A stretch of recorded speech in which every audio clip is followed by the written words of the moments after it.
No, I don't want to speak about that. I think there has been spoken already a lot, and I think we as a team we have to stick together, and we have to focus and concentrate on the things that are important to us.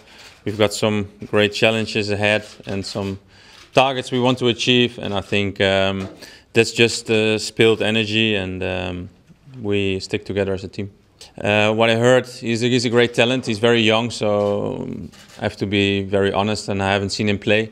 But what I hear, he's a great talent, and there's so many good talents around in Europe, you know, and it's just a matter of getting your chance, and then you have to take it.